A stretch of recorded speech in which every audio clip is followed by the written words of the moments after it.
ಈ ವಿಡಿಯೋ ನೋಡಿದ ಮೇಲೆ ನಿಮಗೆ ಗೊತ್ತಾಗುತ್ತೆ ಯಾರು ಒಳ್ಳೆಯವರು ಯಾರು ಕೆಟ್ಟವರು ಅಂತ. ನಾನು ಈ ದಿನ ಬಿಗ್ ಬಾಸ್ನಲ್ಲಿ ಏನೇನು ನಡೀತಾ ಇದೆ, ಯಾರ್ಯಾರು ಯಾರ್ಯಾರನ್ನು ಹೇಗೆ ನೋಡ್ಕೊಳ್ತಾ ಇದ್ದಾರೆ ಅಂತೆಲ್ಲ ಮಾತಾಡೋಣ ಅಂತ ಹೇಳಿ ಈ ವಿಡಿಯೋನ ಶುರು ಮಾಡ್ತಾ ಇದ್ದೀನಿ. ಮೊದಲಿಗೆ ಅಶ್ವಿನಿ ಗೌಡಾಳ ಬಗ್ಗೆ ಮಾತಾಡೋ ಹಾಗಿದ್ರೆ, ಒಂದು ದಿನ ಗಿಲ್ಲಿ ಕಿಚ್ಚ ಸುದೀಪ್ದು ಒಂದು ಪಂಚಾಯಿತಿ ಕಟ್ಟೆ ಅಂತ ಬರುತ್ತಲ್ವ, ಆಗ ಆಯಮ್ಮ ಅಂತ ಹೇಳಿ ಅಶ್ವಿನಿ ಗೌಡಗೆ ಹೇಳ್ತಾರೆ. ಆ ಅಶ್ವಿನಿ ಗೌಡ ಏನು ಹೇಳ್ತಾಳೆ ಅಂತ ಹೇಳಿದ್ರೆ, ನನ್ನನ್ನು ರೆಸ್ಪೆಕ್ಟ್ ಕೊಟ್ಟು ಮಾತಾಡು ಗಿಲ್ಲಿ, ಇನ್ನು ಮುಂದೆ ಹಾಗೆಲ್ಲ ಮಾತಾಡಬೇಡ ಅಂತ ಹೇಳ್ತಾಳೆ. ಅಲ್ಲಿಂದ ಶುರು ಆಗುತ್ತೆ ನೋಡಿ. ಎಲ್ಲರೂ ಸಹ ಮೇಡಮ್ ಮೇಡಮ್ ಮೇಡಮ್ ಮೇಡಮ್ ಅಂತ ಅಶ್ವಿನಿ ಗೌಡನ ಕರೆಯೋದಕ್ಕೆ ಶುರು ಮಾಡ್ತಾ ಇರ್ತಾರೆ. ಮೊದಲಿಂದನೂ ಅಶ್ವಿನಿ ಗೌಡನ ಮೇಡಮ್ ಅಂತಲೇ ಕರೀತಾ ಇರ್ತಾರೆ. ಆದರೆ ಅದೇ ಏಜಿನ ಮಂಜು ಭಾಷಿಣಿಯನ್ನು ಮಾತ್ರ ಮೇಡಮ್ ಅಂತ ಕರೀತಾ ಇರೋದಿಲ್ಲ. ಏಕೆಂದರೆ ಮಂಜು ಭಾಷಿಣಿಯವರು ಎಲ್ಲರ ಹತ್ರ ಕ್ಲೋಸ್ ಆಗಿದ್ರಲ್ವ, ಅದಕ್ಕೆ ಮಂಜಕ್ಕ ಮಂಜಕ್ಕ ಅಂತ ಕರೀತಾ ಇರ್ತಾರೆ. ಅಶ್ವಿನಿ ಗೌಡಗೆ ಮೊದಲಿಂದನೂ ಅಂದರೆ ಈ ಬಿಗ್ ಬಾಸ್ ಮನೆಗೆ ಬಂದಾಗಲಿಂದನೂ ಮಂಜು ಭಾಷಿಣಿ ಕಂಡ್ರೆ ಆಗೋದಿಲ್ಲ. ಅವರನ್ನು ಡುಮ್ಮಿ ಅನ್ನೋದು, ಮತ್ತು ಒಂಥರ ಏನು ನನ್ನನ್ನು ಆಡ್ಕೊಳ್ತಾ ಇದ್ದಾರೆ ಇವರು ಅಂತ ಹೇಳಿ ಆರೋಪ ಮಾಡೋದು, ಹೀಗೆಲ್ಲ ಮಾಡ್ತಾನೆ ಬರ್ತಾಯಿದ್ಲು ಅಶ್ವಿನಿ ಗೌಡ. ನಾನು ಹೀಗೆಲ್ಲ ಮಾಡೇ ಇಲ್ಲ, ಅಂದರೆ ಅಶ್ವಿನಿ ಗೌಡ ಏನೇನು ಆರೋಪ ಮಾಡಿದ್ದಾರೆ ಹಾಗೆಲ್ಲ ನಾನು ಮಾಡೇ ಇಲ್ಲ. ಆದರೂ ಸಹ ನನ್ನ ಮೇಲೆ ಏನಕ್ಕೆ ಇವರಿಗೆ ಕೋಪ ದ್ವೇಷದ ಥರ ನಡ್ಕೊಳ್ತಾ ಇದ್ದಾರೆ ಅಂತ ಹೇಳಿ ಮಂಜು ಭಾಷಿಣಿ ಅಶ್ವಿನಿ ಗೌಡರಿಂದ ದೂರನೇ ಉಳಿದಿದ್ದಾರೆ.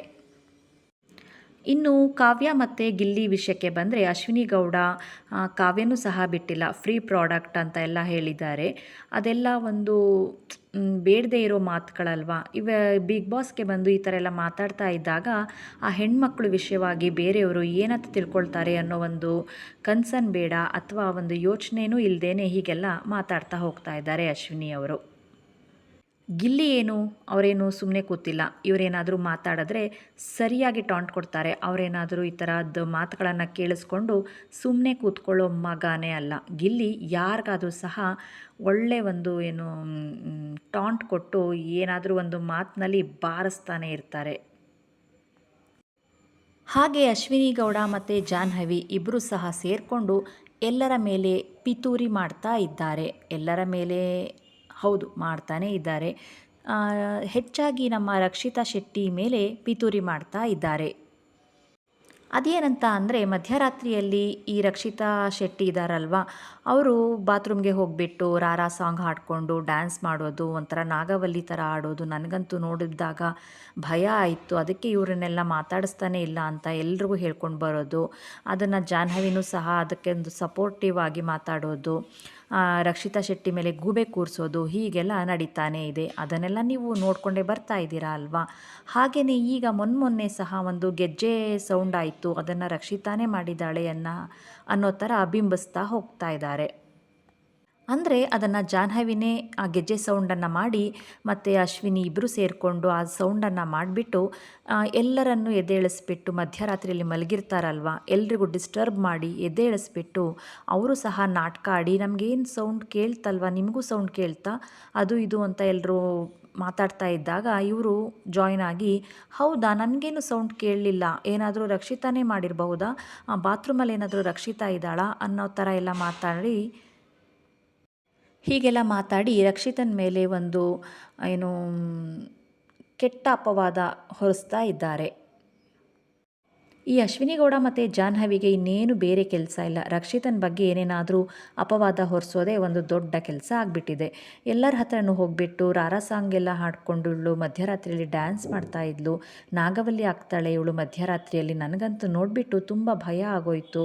ಅದರಿಂದ ಆ ದಿನದಿಂದ ಇವಳನ್ನು ನಾವು ಮಾತೇ ಆಡಿಸ್ತಾ ಇಲ್ಲ ಅಂತ ಹೇಳಿ ಒಬ್ಬೊಬ್ಬರ ಹತ್ರನೂ ಹೋಗಿ ಹೇಳ್ಕೊಂಡು ಬರ್ತಾ ಇದ್ದಾರೆ. ಹೀಗೆಲ್ಲ ಒಂದು ಹೆಣ್ಣಿನ ಬಗ್ಗೆ, ಒಂದು ಹುಡುಗಿಯ ಬಗ್ಗೆ ಈ ಥರ ಅಪವಾದವನ್ನು ಹೊರಿಸ್ತಾ ಬಂದಾಗ ಹೊರಗಡೆ ನೋಡ್ತಾ ಇರೋರು ಅಥವಾ ಅವ್ರ ಮನೆಯವರೇ ಆಗಲಿ ಏನಂತ ತಿಳ್ಕೊಳ್ಬೇಡ, ಅವ್ರಿಗೆ ಒಂದು ಬೇಜಾರಾಗತ್ತೆ, ಒಂದು ಕಣ್ಣೀರು ಬರುತ್ತೆ, ಎಲ್ಲರೂ ನೊಂದ್ಕೊಳ್ತಾರೆ ಅನ್ನೋದು ಒಂದು ತಲೆ ಬೇಡವಾ ಇವರಿಗೆ. ಇಷ್ಟು ಏಜ್ ಆಗಿದೆ, ಇಬ್ರಿಗೂ ಸಹ 40+ ಆಗಿದೆ ಅಂದರೂ ಈ ಥರ ಎಲ್ಲ ಆಡ್ತಾರಲ್ವ. ಇವರು ಬೇರೆಯವರನ್ನ ಚೈಲ್ಡ್ ಅಂತ ಹೇಳ್ತಾರೆ, ಚೀಪ್ ಬುದ್ಧಿ ಅಂತ ಹೇಳ್ತಾರೆ. ಇವರಿನ್ನೇನು, ಇವರು ಚೈಲ್ಡ್ ಥರನೇ ಆಡ್ತಾ ಇದ್ದಾರೆ. ಇವರು ಸಹ ಚೀಪ್ ಬುದ್ಧಿಯನ್ನು ಉಪಯೋಗಿಸ್ಬಿಟ್ಟು ಎಲ್ಲರ ಮೇಲೆ ಅಪವಾದವನ್ನು ಹೊರಿಸ್ತಾನೆ ಬರ್ತಾ ಇದ್ದಾರೆ. ಈ ಅಶ್ವಿನಿ ಗೌಡ ಅಂತೂ ಹೊರಗಡೆ ಒಂದು ಕನ್ನಡದ ಪರ ಹೋರಾಟಗಾರ್ತಿ ಅಂತ ಎಲ್ಲ ಹೆಸರು ಮಾಡಿಬಿಟ್ಟು ಹೀಗೆ ಒಳಗಡೆ ಬಂದುಬಿಟ್ಟು ಹೀಗೆ ಚೀಪ್ ಬುದ್ಧಿಯನ್ನು ತೋರಿಸ್ತಾ ಇದ್ದಾರಲ್ವ. ಅಂದರೆ ಹೊರಗಡೆ ಇವರು ಮಾಡ್ತಾ ಇರೋದು ನಾಟಕನ. ಏಕೆಂದರೆ ಒಳಗಡೆ ಏನು ಬಿಗ್ ಬಾಸ್ ಮನೆಯಲ್ಲಿ ಇಷ್ಟು ದಿನ ಇಷ್ಟು ವರ್ಷಗಳ ಕಾಲ ಯಾರ್ಯಾರು ಸ್ಪರ್ಧಿಗಳಾಗಿದ್ದರು ಅವರೆಲ್ಲ ನಡ್ಕೊಳ್ತಾ ಇದ್ರಲ್ವ, ಅದೇ ಅವರ ನಿಜವಾದ ಬುದ್ಧಿ. ಅಂದರೆ ಅವ್ರದ್ದು ಒಂದು ಕೆಟ್ಟ ಮನಸ್ಸೇ ಆಗಲಿ, ಕೆಲವ್ರದ್ದು ಕೆಟ್ಟ ಮನಸ್ಸು, ಕೆಲವ್ರದ್ದು ಒಳ್ಳೆ ಮನಸ್ಸಾಗಿತ್ತಲ್ವ, ಅದೆಲ್ಲ ನಮಗೆ ಚೆನ್ನಾಗಿ ಅರ್ಥ ಆಗ್ತಾ ಇತ್ತು. ಅಂದರೆ ಯಾರು ಒಳ್ಳೆಯವರು ಯಾರು ಕೆಟ್ಟವರು ಅಂತ ಹೇಳಿ ನಮಗೆ ಬಿಗ್ ಬಾಸ್ ಮನೆಯಲ್ಲಿ ಎಲ್ಲರಿಗೂ ಸಹ ಗೊತ್ತಾಗ್ತಾ ಇತ್ತು. ಇವರು ಯಾಕೆ ಹೀಗೆ ಮಾಡ್ತಾ ಇದ್ದಾರೆ ಅಂದರೆ ಎಲ್ಲರ ಮೇಲೆ ಅಪವಾದ ಹೊರಿಸ್ತಾ ಇದ್ದಾರೆ ಅಂತಂದರೆ, ಕೆಲವರಂತೂ ಇವರು ಹೇಳಿದ ಹಾಗೆ ಕುಣಿತಾ ಇದ್ದಾರೆ. ಈ ಒಂದು ಅಶ್ವಿನಿ ಗೌಡ ಮತ್ತು ಜಾಹ್ನವಿ ಹೇಳಿದ ಮಾತನ್ನು ಕೇಳ್ಕೊಳ್ತಾ ಅವ್ರು ಹೆಂಗೆ ಬೇಕು ಹಾಗೆ ನಡ್ಕೊಂಡು ಹೋಗ್ತಾ ಇದ್ದಾರೆ. ಕೆಲವರು ಕೇಳ್ತಾ ಇಲ್ಲ ಮಾತನ್ನು, ಅಶ್ವಿನಿ ಗೌಡನ ಮಾತು ಜಾಹ್ನವಿ ಮಾತನ್ನು ಕೇಳ್ತಾ ಇಲ್ಲ. ಅದರಿಂದ ಅವ್ರ ಮೇಲೆ ಹೀಗೆ ಅಪವಾದ ಹೊರಿಸ್ಬಿಡೋದು. ಈಗ ಕಾವ್ಯನ ಫ್ರೀ ಪ್ರಾಡಕ್ಟ್ ಅಂತ ಹೇಳಿ ಹೀಯಾಳಿಸಿ ಒಂಥರ ನೋವಾಗೋ ಥರ ಮಾತಾಡಿದ್ದೇನಕ್ಕೆ ಅಂದರೆ, ಕಾವ್ಯ ಇವ್ರ ಮಾತಿಗೆ ಅಪೋಸ್ ಮಾಡ್ತಾ ಇದ್ಲು, ಗಿಲ್ಲಿನೂ ಸಹ ಅಪೋಸ್ ಮಾಡ್ತಾ ಇದ್ದ. ಇವ್ರು ಯಾಕೆ ಹೀಗೆ ಆಡ್ತಾರೆ, ಎಲ್ಲರನ್ನೂ ಒಂದು ಕೈಗೊಂಬೆಯಾಗಿ ಕುಣಿಸ್ತಾ ಇದ್ದಾರಲ್ವ ಅನ್ನೋ ಥರ ಇವ್ರಿಗೆ ಫೀಲ್ ಆಗಿ ಅಶ್ವಿನಿ ಗೌಡನ ಮಾತನ್ನ ಕಾವ್ಯ ಮತ್ತು ಗಿಲ್ಲಿ ಕೇಳ್ತಾ ಇರಲಿಲ್ಲ. ಅದರಿಂದ ಅವ್ರ ಮೇಲೆ ಅಪವಾದ ಹೊರಿಸಿದ್ರು. ಹಾಗೆ ಈ ಚಿಕ್ಕ ಹುಡುಗಿ ಎಲ್ಲರಿಗಿನ್ನ ಈ ರಕ್ಷಿತಾ ಶೆಟ್ಟಿ ಚಿಕ್ಕ ವಯಸ್ಸಿನ ಹುಡುಗಿ ಅನಿಸುತ್ತೆ ನನಗಂತೂ. ಅವಳು ಸಹ ಒಂದು ಅಶ್ವಿನಿ ಗೌಡನ ಮಾತನ್ನ ಕೇಳ್ತಾ ಇಲ್ಲ. ಅವಳು ಹೇಗೆ ಬೇಕು, ಅವಳು ಒಂದು ಮನಸ್ಸು ಹೇಗಿದೆ ಹಾಗೆ ನಡ್ಕೊಂಡು ಹೋಗ್ತಾ ಇದ್ದಾಳೆ ರಕ್ಷಿತಾ ಗೌಡ ಅಲ್ವಾ. ಅದರಿಂದ ಅದಕ್ಕೂ ಸಹ ಒಂದು ಕೋಪ ಮಾಡಿಕೊಂಡು ಅಶ್ವಿನಿ ಗೌಡ ಇವಳ ಮೇಲೆ ಹೀಗೆ ಆರೋಪವನ್ನು ಹೊರಿಸ್ಕೊಂಡು ಬರ್ತಾ ಇದ್ದಾರೆ. ಹೀಗೆ ಮೊನ್ನೆ ನಾಮಿನೇಷನ್ ಆಯ್ತಲ್ವ, ಆಗ ರಕ್ಷಿತಾ ಜಾಹ್ನವಿನ ನಾಮಿನೇಟ್ ಮಾಡಿದ್ಲು, ಜಾಹ್ನವಿ ಕೂಡ ರಕ್ಷಿತನ ಮಾಡಿದ್ಲು. ಆಗ ರಕ್ಷಿತಾ ಸುಮ್ಮನೆ ನಿಂತ್ಕೊಳ್ದೇನೆ ನಾನು ಮಾಡಿದ್ದಕ್ಕೆ ನೀನು ಮಾಡಿದೆ ಅಲ್ವಾ, ನಿಂದಂತೂ ತುಂಬ ಸೇಫ್ ಗೇಮ್ ಅಪ್ಪ ಅಂತ ಎಲ್ಲ ಹೇಳಿದ್ಲು. ಅದನ್ನು ಜಾಹ್ನವಿ ಕೇಳಿಸ್ಕೊಂಡು ಮುಚ್ಕೊಂಡು ನಿಂತ್ಕೊ ನೀನು, ಎಲ್ಲ ಜಾಸ್ತಿ ಮಾತಾಡಬೇಡ ಅಂತ ಹೇಳಿದ್ಲು. ಅಲ್ಲಿ ಇಬ್ಬರದು ಸರಿ ಹೋಗಿತ್ತು, ಒಬ್ರಿಗೆ ಒಬ್ಬರು ಮಾತಾಡಿಕೊಂಡು ಸುಮ್ಮನಾಗ್ಬಿಟ್ಟಿದ್ರು. ಅದನ್ನೇ ಜಾಹ್ನವಿ ತಲೆಯಲ್ಲಿ ಇಟ್ಕೊಂಡು ಬರಲಿ ಕೇಳ್ತೀನಿ ನಾನು ಅಂತ ಹೇಳಿ ಬೆಡ್ರೂಮ್ನಲ್ಲಿ ವೆಯ್ಟ್ ಮಾಡ್ತಾ ಇದ್ಲು. ಅಲ್ಲೇ ಅಶ್ವಿನಿ ಮತ್ತು ಕಾವ್ಯ ಕೂತಿದ್ರು ಅನಿಸುತ್ತೆ. ಅವರಿಗೆಲ್ಲ ರಕ್ಷಿತನ ವಿಷಯವಾಗಿ ಏನೇನಾದರೂ ಸುಳ್ಳು ಹೇಳಿಕೊಂಡು ಅಪವಾದ ಹೊರಿಸ್ಕೊಂಡು ಅಶ್ವಿನಿ ಗೌಡ ಮತ್ತು ಜಾಹ್ನವಿ ರಕ್ಷಿತಾ ಬರೋದನ್ನೇ ಕಾಯ್ತಾ ಇದ್ದರು. ರಕ್ಷಿತಾ ಬಂದ ಮೇಲೆ ಜಾಹ್ನವಿ ಶುರು ಮಾಡಿಕೊಂಡ್ಳು, ನಾಮಿನೇಷನ್ ಮಾಡಿದ್ದಕ್ಕೆ ನಿನಗೆ ಉರಿದು ಬಿಟ್ಟು ಹೀಗೆಲ್ಲ ಮಾತಾಡಿದೆ ಅಲ್ವಾ, ಹೀಗೆಲ್ಲ ನಾನೇನು ನಿನ್ನ ಥರ ಚೈಲ್ಡ್ ಥರ ಬಿಹೇವ್ ಮಾಡಲ್ಲ ಅದು ಇದು ಅಂತ ಹೇಳಿ ರಕ್ಷಿತನಿಗೆ ಜಾಹ್ನವಿ ಹೇಳ್ತಾ ಇದ್ಲು. ಆಗ ರಕ್ಷಿತಾ ಹೇಳಿದ್ಲು, ಹೌದು ನೀನು ಚೈಲ್ಡೇ ಅಂತ ಹೇಳಿ ಸುಮಾರು ಸರ್ತಿ ಹೇಳಿದ್ಲು. ಹಾಗೆ ನೀನು ಸೇಫ್ ಗೇಮ್ ಆಡ್ತಾ ಇದೆಯಾ ಅಂತಲೂ ಸಹ ಹೇಳ್ತಾ ಇದ್ಲು.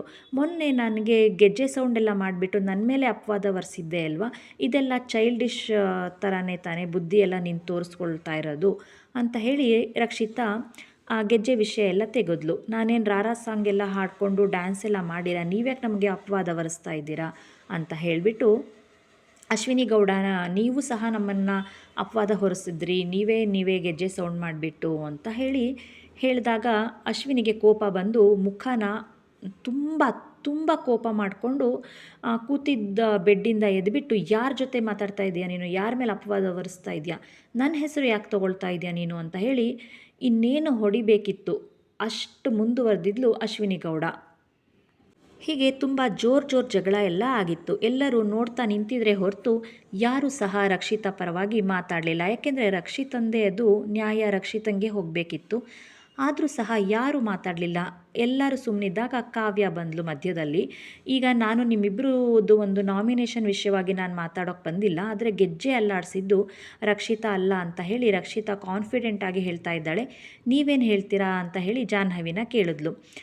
ಕಾವ್ಯ ಕೇಳಿದಾಗ ಜಾಹ್ನವಿ ಹೇಳ್ತಾಳೆ, ಇದು ನೀನು ಮಧ್ಯ ಮಾತಾಡೋಕ್ಕೆ ಬರಬೇಡ, ನಾನು ನಿನ್ನ ಜೊತೆ ಮಾತಾಡ್ತಾ ಇಲ್ಲ, ನಾನು ರಕ್ಷಿತನ ಜೊತೆ ಮಾತಾಡ್ತಾ ಇದ್ದೀನಿ ಅಂತ ಹೇಳಿ ಕಾವ್ಯಗೂ ಸಹ ತುಂಬ ಹಾರ್ಶ್ ಆಗಿ ಉತ್ತರ ಕೊಟ್ಬಿಟ್ಟು ಆ ಒಂದು ಗೆಜ್ಜೆ ವಿಷಯ ಬಂತಲ್ವ ಅದನ್ನು ಡೈವರ್ಟ್ ಮಾಡಿಬಿಟ್ಟು ಕಾವ್ಯನ ಅಲ್ಲಿಂದ ಕಳಿಸ್ಬಿಟ್ಲು. ಮತ್ತು ಅಶ್ವಿನಿ ಗೌಡ ಎಲ್ಲ ಎದ್ಬಿಟ್ಟು ಇದನ್ನು ನೋಡು, ನೀನು ಎಲ್ಲಿಂದ ಬಂದಿದ್ಯಾ ಅಂತ ಗೊತ್ತಾಗತ್ತೆ, ನಿನ್ನ ಬಟ್ಟೆಗಳನ್ನು ನೋಡಿದ್ರೆ ಗೊತ್ತಾಗತ್ತೆ ಅಂತ ಹೇಳಿ ಸೂಟ್ ಕೇಸನ್ನೆಲ್ಲ ಹರಡಿಬಿಟ್ಟು, ಅಂದರೆ ಅಲ್ಲಿರೋ ಬಟ್ಟೆಗಳನ್ನೆಲ್ಲ ಹರಡಿಬಿಟ್ಟು ಹೆಂಗೆಂಗೋ ಒಂಥರ ಮನಸ್ಸು ಬಂದಂಗೆ ಚೀಪಾಗಿ ಪಾಪ ರಕ್ಷಿತನ ಬೈದು ಇಬ್ಬರು ಸಹ, ಜಾಹ್ನವಿ ಮತ್ತು ಅಶ್ವಿನಿ ಇಬ್ಬರು ಸಹ ತುಂಬ ತುಂಬ ಬೈತಾರೆ. ಅದೂ ಸಹ ರಕ್ಷಿತಾ ಸುಮ್ಮನೆ ಆಗೋದಿಲ್ಲ. ರಕ್ಷಿತಾನು ಸಹ ತುಂಬ ಚೆನ್ನಾಗಿ ಟಾಂಟ್ ಕೊಡ್ತಾಳೆ. ಅವಳಿಗೆ ಕನ್ನಡ ಅಷ್ಟಾಗಿ ಬರೋದಿಲ್ಲ ಅಂದರೂ ಸಹ ಕನ್ನಡದಲ್ಲೇ ಮಾತಾಡ್ತಾಳೆ, ಬೇರೆ ಭಾಷೆ ಬಳಸೋದೇ ಇಲ್ಲ. ಕನ್ನಡದಲ್ಲಿ ಎಷ್ಟು ಭಾಷೆ ಮೀನ್ಸ್ ಎಷ್ಟು ಮಾತು ಬರುತ್ತೆ, ಏನೇನು ಅವಳಿಗೆ ಗೊತ್ತಿದೆ ಎಲ್ಲವನ್ನು ಬಳಸಿಬಿಟ್ಟು ಕನ್ನಡದಲ್ಲೇ ಮಾತಾಡ್ತಾಳೆ ಪಾಪ ಆ ಹುಡುಗಿ. ಇದನ್ನೆಲ್ಲ ಕಿಚ್ಚನ ಪಂಚಾಯಿತಿಯಲ್ಲಿ ಸುದೀಪ್ ಅಂತೂ ಕೇಳೋದಿಲ್ಲ ಅಂತ ಎಲ್ರಿಗೂ ತುಂಬ ಚೆನ್ನಾಗಿ ಗೊತ್ತಿದೆ. ಏಕೆಂದರೆ ವಿನಯ್ ವಿಷಯವಾಗೂ ಸಹ ಸುದೀಪ್ ಏನು ಕೇಳ್ತಾ ಇರಲಿಲ್ಲ. ವಿನಯ್ ಸಹ ಹೀಗೆ ಆಡ್ತಾ ಇದ್ದ, ಆದರೂ ಆ ವಿಷಯವಾಗಿ ಏನು ಮಾತಾಡ್ತಾನೇ ಇರಲಿಲ್ಲ. ಎಲ್ಲರಿಗೂ ಕೋಪ ಬಂದಿತ್ತು, ಆಡಿಯನ್ಸ್ಗೆ ತುಂಬ ಕೋಪ ಬಂದಿತ್ತು, ಪಬ್ಲಿಕ್ಗೆ ತುಂಬ ಕೋಪ ಬಂದಿತ್ತು ಸುದೀಪ್ ವಿಷಯವಾಗಿ. ಈಗಲೂ ಸಹ ಸುದೀಪ್ ಹಾಗೆ ಮಾಡ್ತಾರೆ ಅಲ್ವಾ. ಹಾಗೆ ಅಶ್ವಿನಿ ಜಾಹ್ನವಿಗೆ ಹೇಳ್ತಾಳೆ, ನಾನು ಹೇಳಿದ್ದೆ ಅಲ್ವಾ ಜಾಹ್ನವಿ, ಈ ಹುಡುಗಿ ಎಸ್ ಅಂತ. ಇಂಗ್ಲೀಷ್ ಅಕ್ಷರದ ಎಸ್ ಅಂದರೆ ಅರ್ಥ ಏನು ಅಂತ ನನಗಂತೂ ಗೊತ್ತಾಯಿತು. ನಿಮಗೆ ಗೊತ್ತಾಯ್ತಾ? ಗೊತ್ತಾಗಿದ್ರೆ ಕಾಮೆಂಟ್ ಮಾಡಿ. ಹಾಗೆ ಸುಮಾರು ಬೀಪ್ ಸೌಂಡ್ಗಳಂತೂ ಕೇಳ್ತಾನೆ ಬರ್ತಾ ಇದ್ವು ಅಶ್ವಿನಿ ಗೌಡ ರಕ್ಷಿತಾಳ ವಿಷಯವಾಗಿ ಮಾತಾಡಿದಾಗ. ಏನದು ಬೀಪಲ್ಲಿ ಬೈದಿದ್ದು?